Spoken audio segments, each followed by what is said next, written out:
Bienvenue sur notre chaîne YouTube. Ici, nous décortiquons l'actualité, débattons des sujets politiques brûlants et analysons les grandes questions de société. Si vous cherchez un espace où les idées s'affrontent et où l'information est au cœur des discussions, vous êtes au bon endroit. Ne manquez rien. Abonnez-vous et activez la cloche pour recevoir toutes nos analyses, débats et interviews dès leur sortie. Ensemble, enrichissons le débat et façonnons l'avenir. Merci d'être avec nous et n'oubliez pas de partager vos réflexions dans les commentaires. À très bientôt. Écoutez le discours du président togolais Faure Essossemna Gnassingbé, qui ce discours-là, il en fait son cheval de bataille pour la bonne gouvernance, que ce soit sur le plan interne, que ce soit au Togo, dans la sous-région, ou que ce soit au niveau des institutions internationales comme l'OMC, qui fait partie des institutions de Bretton Woods. Donc, ça veut dire que pour lui, il faut tout remettre en cause, n'est-ce pas, et assurer pour assurer la bonne gouvernance. Qu'est-ce que cela vous inspire comme réflexion, ce discours-là du président togolais Faure Essossemna Gnassingbé?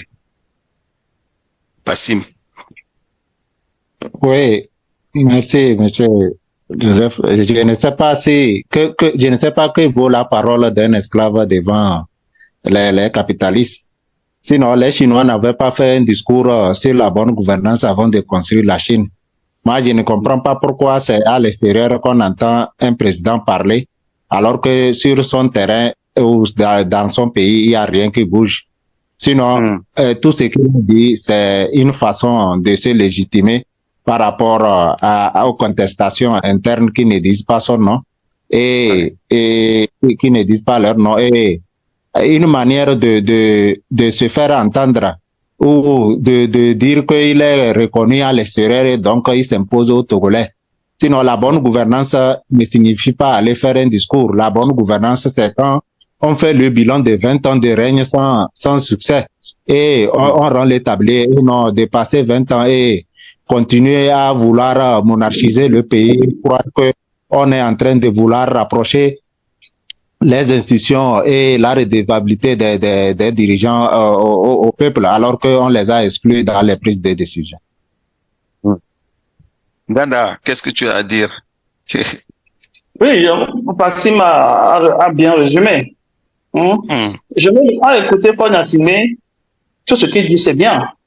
Moi, je l'ai dit, tout ce qu'il dit, c'est très bien pour une bonne gouvernance. Tout ce qu'il dit, c'est très pour une bonne gouvernance. Est-ce que chez lui, il applique ça? Est-ce qu'au Togo, on a même la notion même de État-nation? Est-ce qu'on a ça? Quand il parle des institutions, du respect des institutions, de la démocratie, des lois, quand il parle de tout ça, est-ce que c'est respecté chez lui? Ce n'est pas respecté. Et quand tu dis... Allô? Oui, vas-y, pardon. Et quand il raconte tout ça, ce qui est bon à écouter, on va penser que ce monsieur, c'est un bon dirigeant, c'est un bon président. Mais quand on vient chez lui à la maison, on constate que tout ce qu'il dit devant la scène internationale ne correspond pas à ce qu'il fait. Tout ce qu'il dit de bon, il ne le fait pas chez lui. Ouais. Donc, on a l'impression que ce monsieur, comme Passim l'a dit, c'est pour se faire remarquer à l'international. Il est en train de rechercher avant tout son bien, son propre bien, en faisant croire aux autres que bon, il cherche le bien des Togolais, de tout le monde, alors qu'il cherche son propre bien. Il se fait voir. Ouais. Donc, il se présente comme si quelqu'un qui est bien, quelqu'un qui sait faire les choses, qui sait gouverner, alors qu'au fin fond, il n'est pas ça. Donc, raison pour laquelle je dis ici que c'est un sophiste et en même temps un imposteur. Alors, il a fait un lien entre la bonne gouvernance et le changement de constitution au Togo. Qu'est-ce que cela vous inspire? Ganda, tu peux enchaîner? Ah oui, bon, Passim, vas-y. Passim, oui, ouais. La bonne gouvernance dont on parle, moi, je ne sais pas s'il s'agit des mots à exposer à l'échelle internationale. Sinon, la bonne gouvernance, c'est quand le peuple se retrouve et a son menu quotidien satisfait. Et ici au Togo, moi, je ne sais pas si la bonne gouvernance égale les détournements de fonds. égale la poursuite de ceux qui dénoncent l'injustice. Ou la bonne gouvernance, c'est quand, comment l'appelle-t-on, on fait comme si tout allait bien à l'intérieur, alors que quand les voix s'élèvent, on les emprisonne. Donc, s'il dit que il faut une bonne gouvernance à l'échelle étatique et globale, en faisant des institutions et en rapprochant les institutions comment l'appelle-t-on, des peuples, ce qui revient à dire que le peuple aussi a son mot à dire. Et d'ailleurs, il en a parlé en disant que il s'agit de faire place à la voix des citoyens dans le fonctionnement de l'État à travers leur participation et représentation. Donc, aujourd'hui, il nous parle de la décentralisation. Depuis combien d'années on est dans l'histoire de la décentralisation? Tout est resté comme tel. Moi, je n'ai pas vu ni une préfecture ou bien une mairie qui a fonctionné de façon autonome. Tout est toujours lié alors que on devrait permettre l'autonomie de ces institutions pour qu'ils puissent fonctionner elles puissent fonctionner en faveur de leur population locale. Mais toujours, il faut se référer aux dirigeants, sinon au pouvoir central depuis Lomé. Donc, si on décentralise tout à travers les régions, et tout est lié aussi à la capitale, je ne vois pas encore la décentralisation. Sinon, ce que nous, on voit comme décentralisation, c'est la stagnation des eaux par ici, par là, parce que c'est l'eau seule, là, surtout en temps de pluie, qu'on voit que, bon, au moins, on a décentralisé la mer à travers le pays. Sinon, le reste, là, on ne voit rien. C'est pas si me soit sérieux. On a décentralisé la mer, l'océan, oui, à travers le... Bon, Ganda Ruffin, qu'est-ce que tu as à dire? Je ne peux qu'ajouter à ce que Fassim a dit. Il parle de la réforme, des réformes institutionnelles. Et il fait allusion au régime. À la nouvelle constitution. À la nouvelle constitution et puis au régime parlementaire qui vient de voter. Et il parle de la bonne gouvernance. Bon, quand on voit la procédure qui a été appliquée dans ce changement de régime, ça n'a rien à faire avec une bonne gouvernance. Quand il y a une institution qu'on appelle l'Assemblée nationale, dont le mandat est expiré, et néanmoins, cette Assemblée nationale a été claire au thème pour aller voter une loi pour un changement de constitution, alors que le mandat de cette Assemblée nationale était déjà expiré.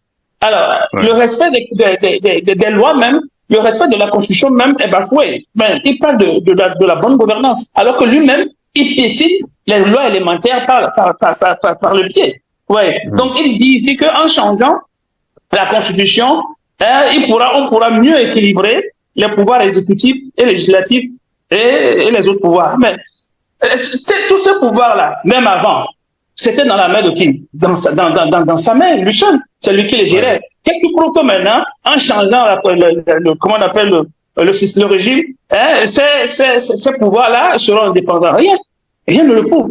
Donc tout ce qu'il dit, c'est beau, c'est bien beau de dire tout ça. Mais la réalité ne répond pas à ce qu'il dit. Permettez-moi de dire... Quand tu dis que c'est bien beau, tu l'as répété plusieurs fois. Moi, je ne vois pas ce qui est beau dans ce qu'il dit, parce que le gars a fait déjà 19 ans de pouvoir, bientôt 20 ans. C'est au moment où il termine son dernier mandat qu'il voit que c'était nécessaire de changer la Constitution pour une bonne gouvernance. Et je ne vois pas la beauté de ce qu'il dit là. Il faut me le démontrer. Ce qu'il dit, c'est une réalité, c'est ce qui est bon.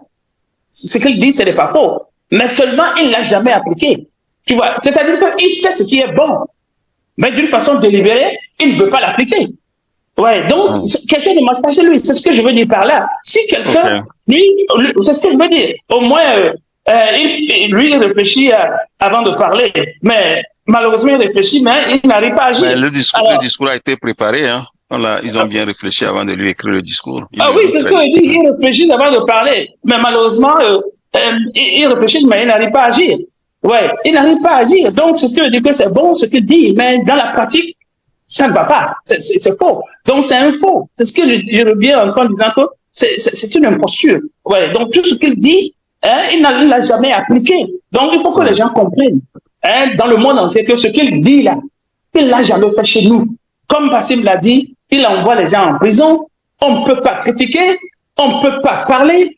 Il parle du peuple, la souveraineté, le peuple, il parle de la redevance du gouvernement vis-à-vis du peuple. Mais depuis quand ce gouvernement a été tenu devant le peuple et puis faire un compte rendu? Même ces ministres n'ont jamais fait une déclaration de patrimoine avant d'accéder au poste de ministre. Ils n'ont jamais fait de déclaration. Ils n'ont jamais, comment on appelle, rendu compte au peuple de la façon dont ils gèrent les fonds, ils gèrent les crédits. Les crédits qu'ils prennent un peu partout dans le monde. Ils parlent de Fonds monétaire international. Ils n'ont jamais rendu compte de comment ça se gérer. Donc, il dit de bonnes choses, mais dans la pratique, il ne fait rien. Ouais. Alors, Faure Gnassingbé parle des institutions. Il a parlé de la CEDEAO qui a besoin d'une réforme. Qu'est-ce que cela vous inspire? Et puis, vous pouvez enchaîner avec le fait qu'il parle également des institutions comme l'OMC et tout ça. Lui, il se veut le champion des nécessaires réformes pour que il y ait une bonne gouvernance mondiale. Ou bien, qu'est-ce que cela veut dire pour vous? Bassim. Bon. Bassim. Ah, Rufin, vas-y. Bassim, on l'avait perdu un instant. Oui, mais il parle des réformes au niveau des institutions régionales. Il parle des réformes, il faut réformer la CEDEAO, il faut réformer l'UMOA. C'est bien bon. Il a reconnu que ces institutions doivent être réformées. C'est bien bon. Mais lorsque l'institution telle que la CEDEAO avait fait des propositions sur, comment on appelle, le protocole additionnel de la bonne gouvernance et de la démocratie, pour les alternances au sein des pays de la CEDEAO, mais qui sont ceux-là qui avaient rejeté ce protocole? Il faisait partie de ceux-là qui l'avaient rejeté. Lui et puis Ouattara et puis Macky Sall. Mais il savait ce qu'il faisait parce que il voudrait pas une bonne gouvernance. Ça m'étonne qu'aujourd'hui ce monsieur vient se présenter devant le monde et parler de bonne gouvernance. Ça m'étonne. Ça m'étonne. Vous voyez le caractère d'imposture de ce personnage. Qui est en train de se faire vendre à l'international pour faire croire aux gens que chez lui ça marche, alors que chez lui ça ne marche pas. Qui sont ceux qui empêchent la CEDEAO de pouvoir s'épanouir? C'est lui. Il fait partie de cela. Il fait partie de cela. Ouais, donc il ne peut pas venir aujourd'hui nous dire que il faut que la CEDEAO soit réformée. Il faut que la CEDEAO, l'UMOA, soit réformée, alors qu'il met des bâtons dans la roue de cette institution depuis longtemps avec ses partenaires et ses pairs de la sous-région. Donc, ce qu'il nous dit, c'est du mensonge. Il est en train, en un français simple, il est en train de mentir. C'est ça. Oui, Bassim, on t'a perdu un instant. Faure a parlé dans ce discours-là de la... Ouais. C'est la bonne gouvernance qui entraîne la connexion. Je vois. J'ai dit, Faure Gnassingbé a parlé dans ce discours-là de la CEDEAO et de l'OMC qui doivent être réformés. Là, je te posais la question de savoir qu'est-ce que tu penses de son idée de réformer la CEDEAO? Non, avant même d'aller là-bas, il dit que comment l'appelle-t-on? La bonne gouvernance garantit, comment l'appelle-t-on? L'inclusivité et la représentativité et entraîne le renforcement de la démocratie, la transparence électorale et la redevabilité des gouvernants vis-à-vis de leur population. L'on se demande si dans la monarchie il y a encore une élection et pourquoi on craint l'élection, la transparence électorale et on vire vers la monarchie, sinon dans le régime parlementaire, alors qu'elle n'aime pas appliquer. Et ce régime, il n'aime pas appliquer. Vous voyez. Donc, il continue en disant ainsi, la bonne gouvernance de l'appareil judiciaire est indispensable pour que la population ait confiance en l'état de droit. Un état de droit, un état dans lequel les populations peuvent revendiquer leurs droits légitimes Ouais. Et la légitimité, la légalité dont il parle, le régime actuel n'est ni légitime ni légal. Ouais. En cela, je ne vois pas l'état de droit. Et pire encore, il est en train de se contredire parce que dire que ça permettra aux populations d'avoir confiance, ça voudrait dire que depuis 20 ans, la population n'a pas confiance à l'état dans Ouais. lequel nous sommes. Ouais. Voilà. Maintenant, quand il se projette et il dit qu'au Togo, les réformes renforcent la transparence et l'indépendance de l'appareil judiciaire, mais je vous en prie, au Togo, ici, aujourd'hui, vous allez à la justice, vous n'avez pas l'argent ou bien vous n'avez pas quelqu'un derrière vous, mais votre dossier est bloqué à jamais. Ou soit, c'est-à-dire, on vous facturera sans reçu et vous allez sortir brédu. Donc, la transparence dans l'appareil judiciaire n'existe pas. Sinon, on nous aurait rendu les 700 milliards de Adjakli. On nous aurait aussi fait le compte de ce qui se passe avec notre phosphate. On nous aurait rendu compte de l'exploitation de nos ressources. Et pourquoi les Togolais vivant à l'extérieur ne peuvent pas venir à travers le port ou l'aéroport sans payer les taxes pour les articles qu'ils amènent à l'intérieur du pays pour leurs concitoyens. Donc, si on continue de nous escroquer de la sorte, ça voudrait dire qu'il n'y a aucune transparence et nous sommes dans la mafia. Et pire encore, il dit que cela s'explique par la décentralisation de l'administration publique, permettant la prise de la décision dans la gouvernance locale. Est-ce que les gouvernants locaux ont déjà décidé quelque chose? J'ai déjà parlé. Et il dit que cela entraîne la cohésion sociale. Quelle cohésion sociale quand Monseigneur Kodjoro meurt? Aucun dirigeant ou bien le pouvoir ne l'accompagne pas. Mais quand un autre évêque meurt, on peut l'accompagner. C'est ça la cohésion sociale. Et donc, tout ce qu'on raconte là, ça, c'est du pipeau, c'est dit déjà vieux. Donc, ça ne rassure en rien. Sinon, le Togo est plus que divisé avec ses dirigeants actuels et ils doivent se murer davantage pour éviter de faire des discours biscornus et des discours alambiqués parce que quand il dit que ça permet le rapprochement des services publics aux côtés des citoyens, ça améliore l'efficacité. Quelle efficacité? Parlant d'efficacité, oui.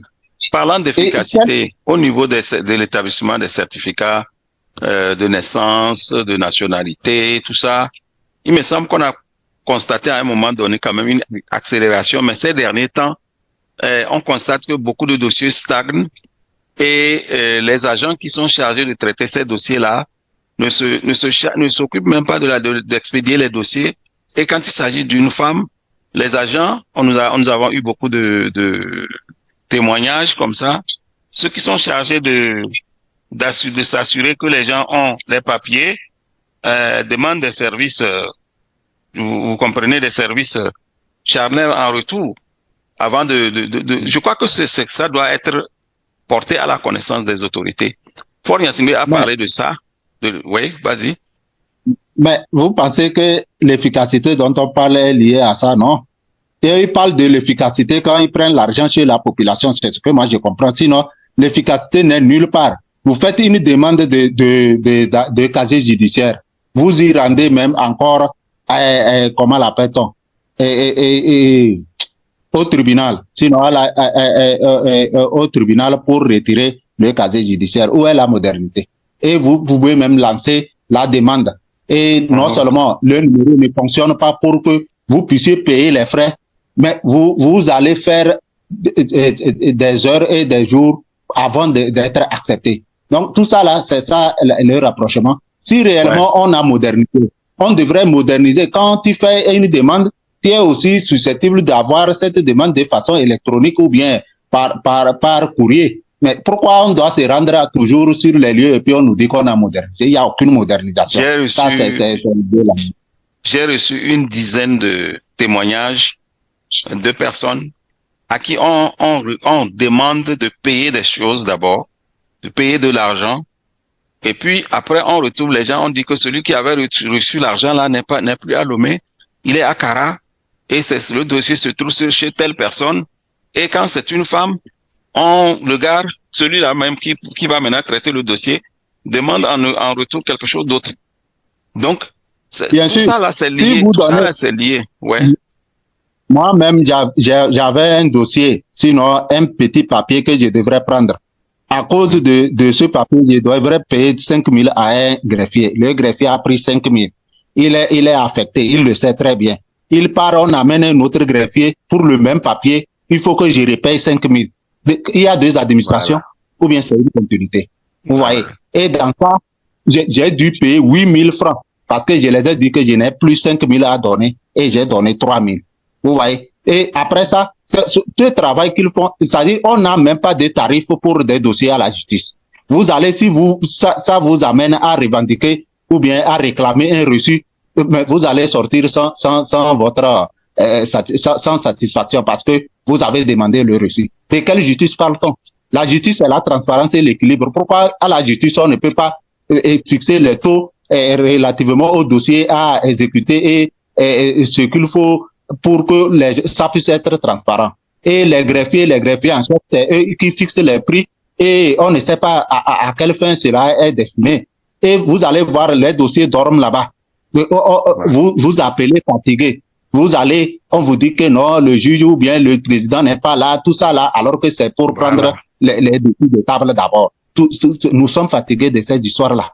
Donc, quand il continue de dire que la bonne gouvernance, oui, des institutions ne suffit pas. Elle passe par la recherche de la modernité, aussi bien dans les technologies que dans les esprits. Bon? Ouais. Il y a une école de la technologie au Togo.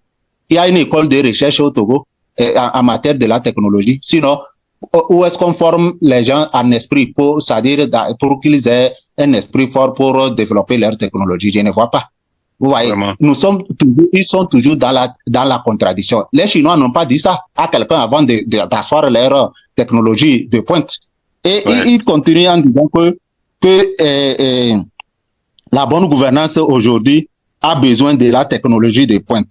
Ainsi, nous avons digitalisé les services publics, ce qui a augmenté leur efficacité et le délai administratif. C'est pourquoi je suis ouvert à un partenariat avec la Chine pour bénéficier de son expertise. Moi, je trouve en cela une contradiction sans pareil.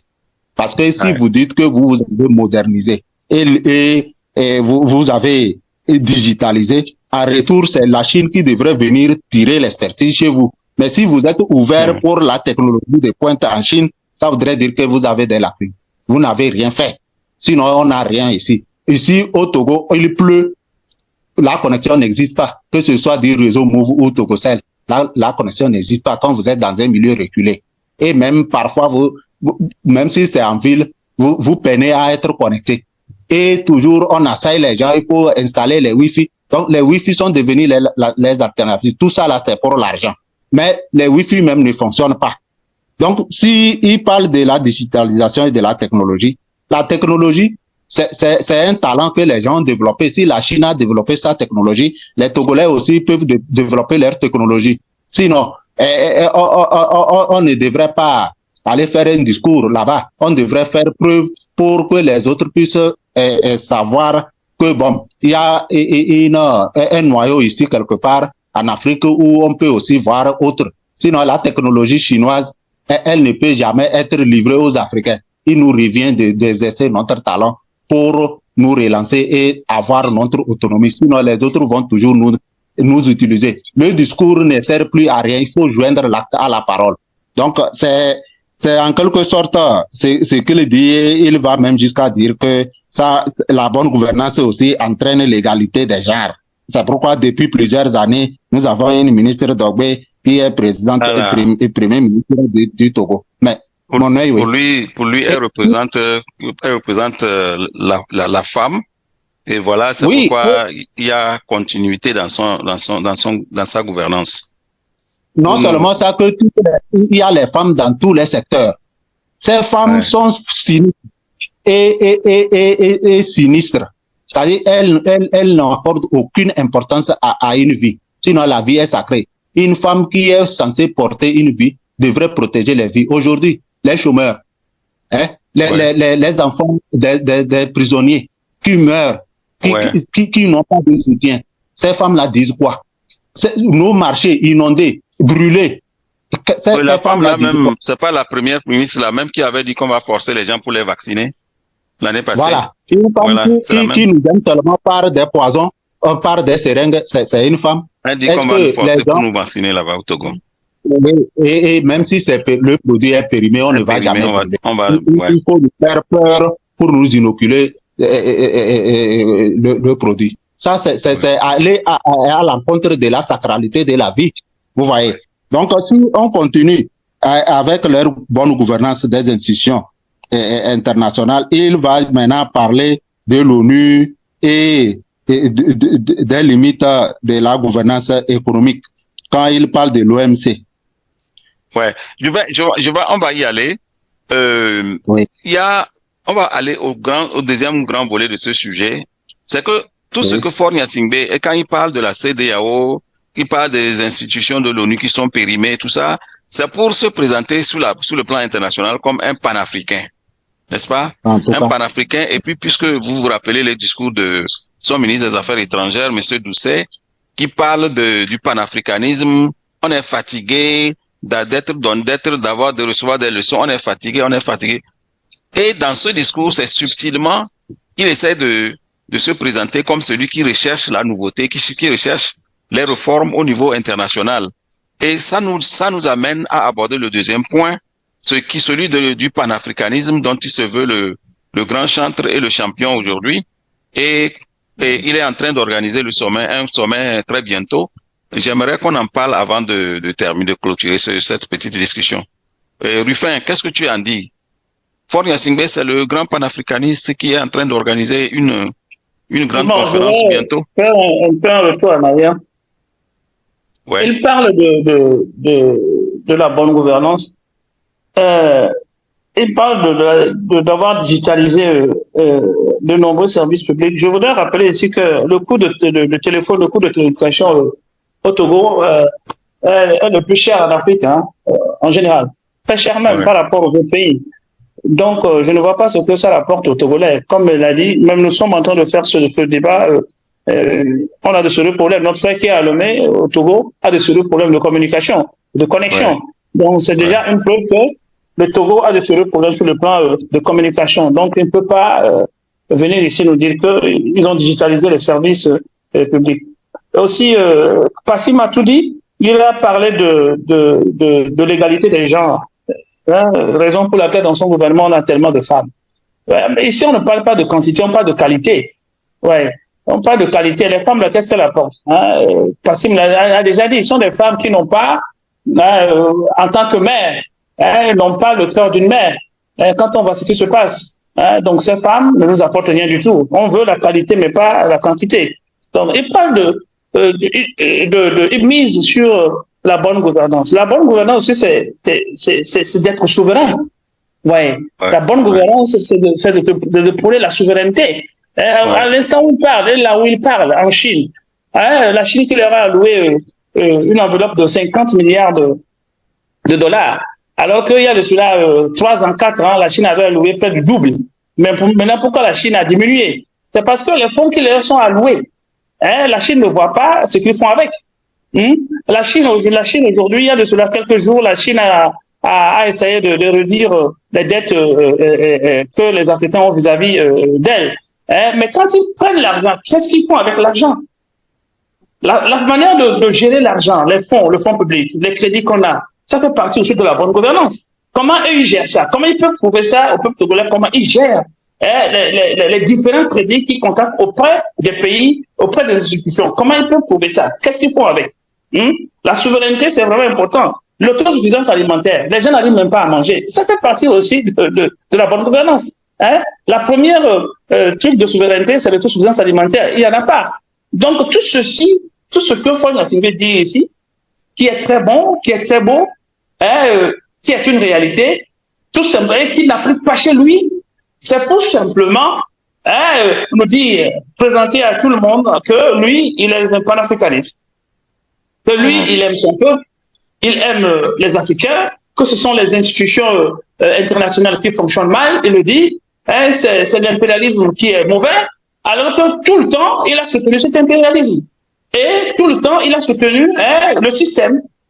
Et il vient nous dire que c'est le système qui est mauvais. Et en même temps, il est en train de préparer le sommet panafricain qui aura lieu du 28 octobre au 2 novembre de cette année. C'est ce qu'il est en train de préparer. Arrêtons un instant là. Je vais annoncer à nos auditeurs que nous avons longtemps promis ou bien prévu de parler de la communication au Togo, du coût de la téléphonie, de la communication, des Wi-Fi, comment ça se passe là-bas avec Move et Togocom. Mais nous n'avons pas encore réussi à faire cette discussion-là. Et nous voulons que tout le monde, tous ceux qui ont des éléments à nous envoyer, nous les envoient. Comme ça, on va bien préparer. Peut-être qu'on va faire un direct où tout le monde pourra nous intervenir pour donner ses points de vue, je sais pas. Bon, le deuxième grand point, c'est le débat qu'on va organiser très prochainement avant, je vais te repartir la parole pour que tu termines. C'est le débat sur c'est un débat qui a eu lieu cette année, qui a inauguré une sortie de Madame Nathalie Yamb, qui a dit que les présidents africains ne doivent pas se marier aux blanches. Elle a dit, nous allons coupler ça à la double nationalité et demander si c'est très bon. Est-ce que c'est bon que ceux qui vont diriger nos pays africains aient une double nationalité? C'est les deux points là on va aborder très bientôt. Bon, donc je voudrais juste annoncer ça et retourner la parole à Rufin au sujet du panafricanisme de Faure Gnassingbé et du congrès qui s'apprête à lancer au Togo très bientôt. Nous aimerions bien en parler avant de clore cette discussion. Rufin, vas-y. Oui, donc je dis par là que c'est une manière de lancer son sommet panafricain qui aura lieu. C'est le 9e sommet panafricain. Je ne veux pas dire son sommet, bon. Le sommet organisé, co-organisé par le Togo et puis l'Union africaine, appuyé par le Commonwealth et puis la francophonie. Donc, on nous vend que c'est le sommet panafricain. Mais alors qu'au fin fond, c'est un sommet qui va réunir les lobbyistes dans le monde, qui viendront parler d'affaires, qui viendront parler de leur société, qui viendront parler de tout, de leurs affaires, comment faire pour marcher, qui viendront chez nous, en même temps visiter leur multinationales qu'ils ont chez nous en Afrique, et ainsi de suite. Ça n'a rien à faire avec le panafricanisme, sincèrement. Ouais. Donc ainsi, beaucoup de lobbyistes européens, américains vont se déplacer pour aller au Togo du 28 octobre au 2 novembre. On apprend que des lobbyistes allemands dirigés par l'ancien ministre des Affaires étrangères de l'Allemagne va se déplacer avec quelques lobbyistes allemands pour aller assister à ce pseudo-sommet panafricain, alors que c'est un sommet de lobbyistes. Et en même temps, il va profiter dans son programme pour visiter les sociétés allemandes qui sont installées et essayer de visiter aussi en même temps par ricochet les sociétés allemandes qui sont au Ghana. Donc je vais vous dire par là que Faure Gnassingbé est en train de nous enrôler dans la farine.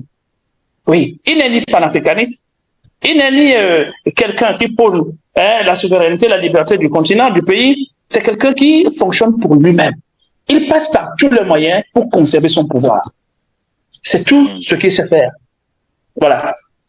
Ah, merci. Spatim, qu'est-ce que tu as à dire par rapport à ce sommet panafricain qui s'annonce et par rapport au panafricanisme de Faure Gnassingbé et Robert Dussey? C'est des gens qui n'ont rien d'autre à faire que de voyager de façon infructueuse. Sinon, leur voyage n'a jamais donné de retombées ou bien n'a jamais de retombées sur le Togo. Sinon, leur histoire de panafricanisme n'engage que nous, on ne comprend rien et ils ne nous associent pas, nous aussi on ne les calcule pas. Que vaut les panafricains dans un pays exploité par les Indiens, les Chinois, les Libanais, les franco-israéliens. Pendant ce temps qu'on est en train de nous dire que le panafricanisme, c'est la revendication identitaire et la vérité, justice et le partage. Si on doit exploiter nos richesses, ou si les étrangers vont partager nos richesses sans nous et donner des miettes pour que les gens puissent aller pleurer parce que à l'échelle mondiale, on ne les regarde pas, on ne les calcule pas parce que ce qu'on pense leur donner, on vole ça. Et donc, ils disent que ça ne fonctionne pas bien et ça laisse à désirer parce que vraiment, l'argent qu'ils ont compté prendre, ils ne prennent pas. Vous voyez? Donc, ce ne sont pas des panafricains. Ce sont des gens qui veulent toujours sacrifier la vie de leur population pour l'intérêt des Occidentaux parce qu'ils ont juré être les esclaves soumis qui exécutent les ordres des autres. Sinon, un ministre comme Kokoroko ne peut pas porter allégeance à un ambassadeur. Moi, je suis dans mon pays. Un ambassadeur vient, il dit qu'il est le pilier de la vie politique togolaise. Mais je vous en prie, de quel panafricanisme parle-t-on? Et quel panafricanisme clarifie à ce niveau-là. Kokoroko a fait quoi? Oui, il dit dans l'un de ses discours que l'ambassadeur français est un pilier et sinon un socle de la politique togolaise. Ah bon? C'est ce que oui, oui. Et on va nous dire que c'est des panafricains parce que ils se donnent des postes. Donc, un panafricain qui ne peut pas avoir l'autonomie économique ou bien l'autonomie monétaire, l'autonomie énergétique, il ne peut pas dire qu'il est panafricain parce que la lutte identitaire était que on puisse revendiquer nos droits pour que nous puissions être autonomes. Sinon, Marcus Garvey parlait de l'économie et parler de l'économie, c'est aller sur le plan énergétique, militaire, sécuritaire et ainsi de suite. Quand il dit que la sécurité n'est pas, comment l'appelle-t-on, bien traitée, mais qui va sécuriser les autres pays? La sécurité doit commencer par les États, à travers leurs dirigeants, à travers un projet bien digne de ce nom, avant d'être international ou global. Mais si de façon individuelle, vous êtes dans l'insécurité, mais il n'y aura jamais de sécurité globale. Donc, là où nous sommes arrivés, il faudrait que nos dirigeants actuels nous répondent. Qui va ouvrir le dossier de Sylvanus Olympio? Parce que il a fallu qu'il lance l'ouverture d'une banque centrale pour lancer la monnaie togolaise pour qu'il soit assassiné 2 jours avant. Ouais. Sinon, si toi tu viens dans le fauteuil d'un panafricain et tu parles du panafricanisme, mais tu ignores ton prédécesseur assassiné lâchement par les envahisseurs d'Afrique, tu n'es pas un panafricain. Sinon, le dossier de Thomas Sankara est ouvert au Burkina Faso. Et pire encore, on ne nous dit pas là où nous en sommes après 20 ans de règne du fils, sinon 38 ans du père, au moins durant les 38 ans, lui il a parlé du franc CFA, qui est une monnaie coloniale esclavagiste. Maintenant, lui, le fils, qui dit être un économiste, ne connaît-il pas, avec ses sbires ou sa bande de pilleuses, ne connaissent-ils pas que c'est une monnaie coloniale esclavagiste terroriste imposée depuis les pseudo-indépendances? S'ils connaissent, pourquoi depuis là, ils n'ont pas pu se servir de la loi de création de la Banque centrale pour qu'on ait notre Banque centrale et avant de parler de l'économie mondiale ou du commerce, l'organisation du commerce. Mais si vous n'avez pas votre banque, vous ne pouvez pas contrôler votre marché extérieur puisque la monnaie dirigée par la France doit être contrôlée, sinon le marché extérieur doit être contrôlé par celui qui détient la monnaie, sinon celui qui détient votre portefeuille. C'est une question de logique. Donc, présentement, si la France détient notre monnaie et que nous n'avons pas de banque centrale et nous ne produisons pas notre monnaie, en vertu de quoi on va se lancer sur les institutions internationales? Ça, c'est peine perdue. Sinon, arrivé là, je vous expliquerai clairement les lamentations de Faure Gnassingbé vis-à-vis de ces milliards qui sont détournés comme tous les satrapes reptiliens de la sous-région. Si. Là, on aura le temps, on va revenir sur ces questions-là et puis bon, on va voir. C'est tout ce que nous faisons, c'est un travail citoyen pour éduquer le Togolais sur les enjeux actuels et pour l'amener à prendre sa responsabilité. Rufin, qu'est-ce que tu as à dire? On va faire un dernier tour. Oui, vas-y. Oui, avant de donner la parole à Rufin, je voulais que nous les Togolais, c'est-à-dire ceux qui viennent commenter, puissent écouter jusqu'à la fin et apporter des critiques hein, par rapport à ce que nous disons dans le sens ou dans l'intérêt de notre nation. Ouais. Nous faisons du surplace au Togo. Quand on critique, les gens trouvent que oui, nous sommes c'est des tribalistes qui parlent de Sylvanus Olympio parce que Sylvanus Olympio donnait tout aux évêques. Sylvanus Olympio n'est pas un évêque. Donc, il est un Togolais avant tout. Et il fut un président du Togo. Ce n'était pas un président d'un coin donné. C'est ce que nous faisons au Togo et ça ne marche pas. Et pire encore, quand on parle des dirigeants et les gens, les miséreux, ne prennent pas conscience de leur situation et l'avenir de leurs enfants ou des générations futures et pensent qu'il faut protéger ceux qui sont en train d'aider les envahisseurs à détourner notre avenir, notre force, notre jeunesse et notre espoir.